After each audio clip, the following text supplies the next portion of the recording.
Scaling champions are without question the most broken for the current meta. For that reason, we'll be breaking down 10 champions that are unbeatable when games go late. Although the opinion of our challenger players played a part in our selection, we mainly focused on the analytics for this one. We took a deep dive into champion win rates based on game length and prioritized champs who win the most post 30 minutes. But before we get into it, be sure to check out SkillCapped if you want to truly get better at League of Legends. We're the only service that offers a money-back guarantee if you don't climb at least 5 divisions while actively using our service. We do this because our service really does work, and if it doesn't work for you, you shouldn't pay. Learn more at the end of this video or click the link in the description below. Starting things off with a couple top lane picks, we have Fiora leading the way. Fiora is one of the few champions whose win rate rises exponentially and spikes to over 54% when games last over 30 minutes. There are many factors that contribute to this statistic, the first being that Fiora has % max health true damage built into her kit. Most champions have a difficult time shredding through tanks that stack armor, but it's not a big deal for Fiora. Another big component is that Fiora has immense dueling and tower taking power, which becomes stronger with every ticking minute. The low cooldown on Q, ability to dodge a high impact spell with W, and the healing potential from Q and ultimate mesh together to unleash a late game god. With Blade of the Ruined King buffed for 12.11, Fiora's dueling power on 2 items will be even more insane. Stridebreaker with Blade is the more snowbally dueling setup, while Gore Drinker or Divine into Ravenous is a little more durable. Conqueror is going to be the best scaling rune on Fiora, but Grasp can work just as well and give you a better chance to reach that late game if you need to win out on short trades in lane. In regards to scaling top laners, there is nobody who beats Kayle right now. Fiora's 54% win rate is pretty impressive, but Kayle's is just completely off the charts. In games that last over 30 minutes, Kayle comes out on top 56% of the time. The level 16 spike is really what makes Kayle such a ticking time bomb. You receive 100 bonus range, and Kayle permanently gains the full effects of her level 1 form. If you're unaware, this level 1 form provides 6% attack speed that stacks up to 5 times, along with 8% movement speed at max stacks. At 16, you get that movement speed and attack speed at all times without needing stacks. Kayle's passive providing this mass amount of attack speed allows her to build items like Riftmaker and Rabadons and hit extremely hard with consistent DPS. Lethal Tempo helps a ton in that regard too, as the ramping attack speed combined with bonus range lets Kayle thrive in those drawn-out extended fights. One jungler who's excelled to new heights after the durability update has been Kayn. Of course, this is Red Kayn we're talking about, as Blue Kayn has actually fallen off quite a bit. Kayn's win rate graph based on game length is exactly like Kayle's, as it shoots up and to the right. Believe it or not, in games that last under 25 minutes, Kayn only wins 47% of those, but 30 minutes and beyond, he spikes to over 54%. This makes a lot of sense, because the average time in which a Kayn player completes 3 items is 25 minutes, and he starts ramping up from there. Once you have 3 items with a ton of ability haste and Q maxed out, Kayn is one of the strongest skirmishing junglers. The sheer amount of sustain from Kayn's passive heal, combined with his % health damage from Q, allows Kayn to thrive in 12.11. Taking into account that Grievous Wounds were just nerfed and that Gore Drinker and Death's Dance healing becomes even more insane, Kayn can turn into an unkillable beast when games drag out. And, oh yeah, let's not forget Kayn's ultimate provides % health healing too. The core build for Kayn is Gore Drinker Rush, followed by Death's Dance second and Black Cleaver third. Manamune is a viable option as well if you prefer some extra damage. Best rune page for Red Kayn is Conqueror with Triumph, Tenacity, and Last Stand. Grab Conditioning and Revitalize in secondaries for max scaling power. The second jungler on our list is another monster skirmisher, being Graves. Graves' win rate hovers around 49%, but in games that last over 30 minutes, it jumps up to 52%.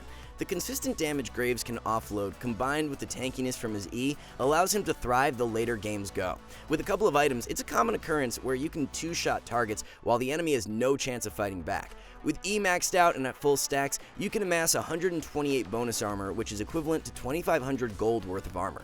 Sticking onto targets and weaving in and out to dodge skill shots is what you need to do to be able to succeed on Graves. For this reason, Ghost has shot up in popularity and provides Graves with an even deadlier mid to late game skirmish. The build for Graves is an Umbral Glaive Rush, followed by Eclipse second and Collector third. Gore Drinker is a pretty interesting setup as well, being played more in high elo and offers more power if the enemy team will be stacking armor. Dark Harvest and Fleet are both viable keystones for Graves, but if you want to keep it simple, run Harvest with Lethality and Fleet with Bruiser. Would this list really be complete if it didn't include Kassadin? The stats for Cass are very interesting, as his win rate is sub 50% in games that last under 30 minutes, but from then on, it's a complete 180. Cass players win 54% of the time in games that last 30 minutes, and in games that go beyond 35 minutes, it spikes to 56%. It's no secret as to why this is, as Kassadin's level 16 is absolutely insane. Base cooldown on ult is 2 seconds, and it drops even lower than that when you factor in ability haste. Getting your Archangels fully stacked is super big for Cass too, and it takes a while to do so.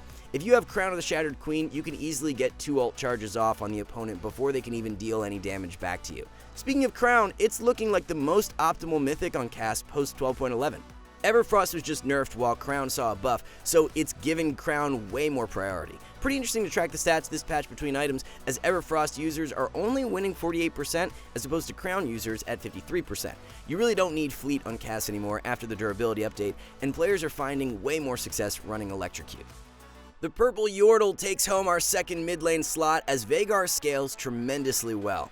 In games that last longer than 35 minutes, Veigar players win 58% of the time. The AP stacking from Q allows Veigar to rack up a ton of free damage, and it infinitely scales, so the longer games last, the more devastating Veig becomes. Of course, the damage is great and all, but something many players don't think about is the fact Veigar can transition into tank items. Since you already get a crazy amount of AP from passive, building an Anathema's chains and being difficult to take down is the best of both worlds. Everfrost and Rabadon's are core, but from then on, you can build stuff like Force of Nature, Deadman's, Randuin's, or Frozen Heart, and be an absolute thorn for the enemy to deal with.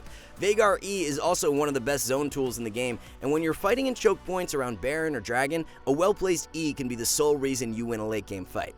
Predator and Electrocute are equally as strong keystone options for Veigar, so it really comes down to preference and the matchup you've been dealt. True damage and scaling power go hand in hand, which makes Vayne one of the best in the game. Reach the 30-minute point with Vayne, and statistically speaking, you have a 55% chance to win in 12.11. Don't reach 30 though, and it's a whole different story, as games that end prior see Vayne winning well below 50%.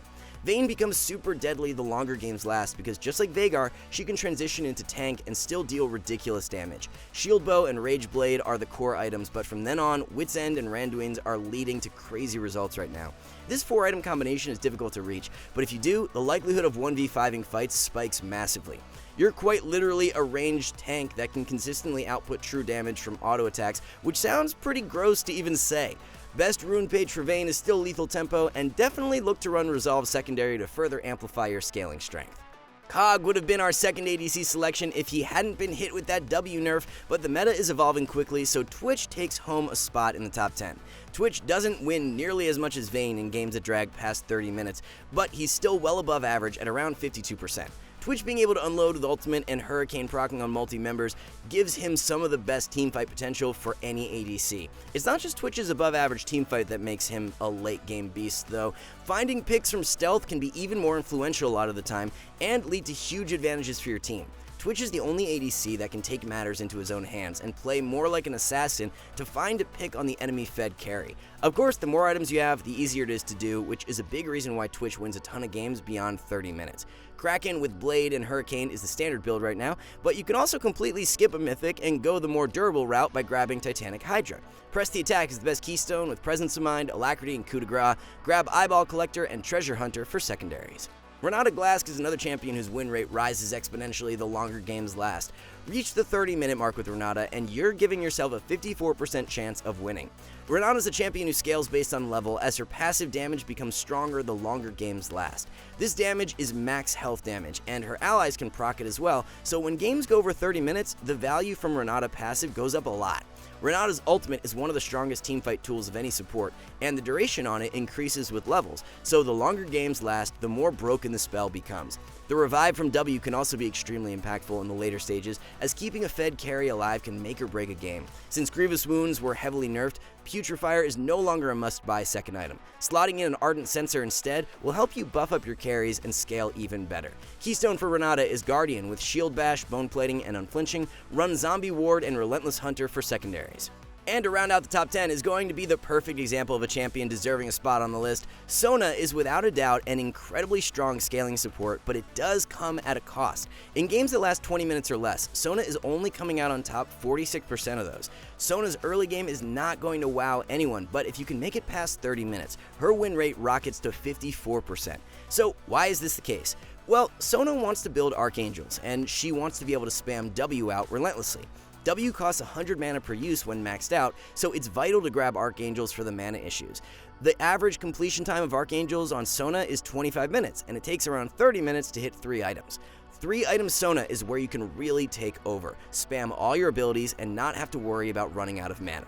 Sample core build for Sona is a Moonstone Rush into Archangel 2nd and Staff of Flowing Water 3rd. Summon Airy is the optimal keystone with Mana Flow, Transcendence, and Gathering Storm. Run Conditioning and Revitalize for secondaries. Alright guys, before we wrap this up, let's tell you a little more about SkillCapped. So, we offer a 5-division rank up guarantee, and think that's a pretty crazy thing to offer. It's like a gym membership guaranteeing you'll get ripped. Your local gym would go bust if they offered that, right? Not us. We've offered this for years because our service really does work. It works so well, in fact, that we're able to produce by far the largest catalog of premium league guides on the internet. We add over 20 videos a week, with over 1,600 guides curated into over 100 courses no one can compare. We've also sent challenger players into ELO Hell 714 times and counting, where they commentate how to carry live. They also respond to all questions asked. Sign up today for as little as $6.99 a month if you are serious about improving. So there are 10 of the strongest scaling champions for Season 12. There are definitely other picks who could have made the cut as well. So if you think we should have included a certain champion, let us know in the comments below.